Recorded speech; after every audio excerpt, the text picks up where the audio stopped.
Gracie was just so passionate about horses, but also about singing, dancing. She was a brilliant artist, painter. She was just happy-go-lucky, says whatever she says is how it is. She was straight to the point. She was easy to get on with, loved by everybody that met her, and once you'd met her, you wouldn't forget her. She was one of those type of people that thought, oh, I'd like to be with her again. I'd like to meet her again. Just a lovely young girl at the start of her life that was just cut too short.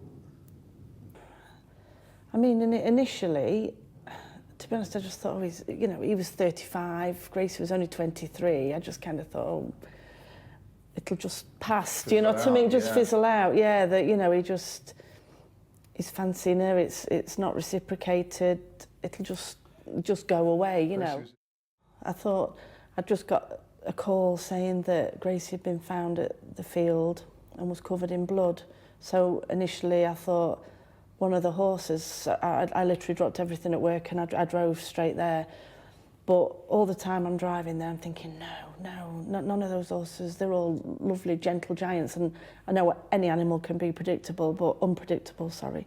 But I was thinking, no way would any of them horses have hurt her. But I never in a million years envisaged anything like that. And it was only when the guy from the air ambulance came over and said, we think your daughter's been attacked. They didn't join all the dots, they didn't investigate properly. It seemed like they wanted to deal with the case, just log it into the system and forget about it and put it away, as with the bag. There just seems to be a complete and utter failure by the police to fully investigate this case and find out what was going on. And each officer that we saw, it seemed to get worse as it went on with what they said.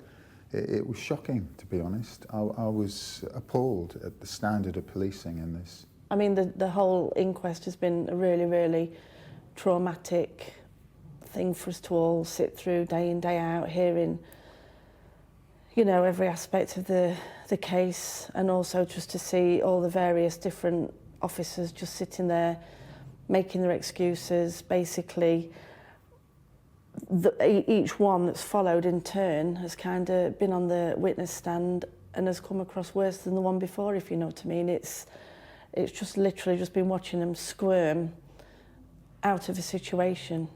I'd like to think that Gracie will make some changes across all the police forces eventually in this country, so they all do the same thing and they all deal with stalking in the same way, with proper training first of all, and advocates in place to deal with stalking complaints, and a coordinator to coordinate that. And some of the police forces have got these offices in place and they work and they're successful. So why we can't do that across the country and all the police forces, I don't know, and that is what I want to achieve next. I want to make some changes in Gracie's name. If we could call it Gracie's Law, Gracie's Change, whatever, that's how I'd like her to be remembered, and then her death wouldn't have been in vain.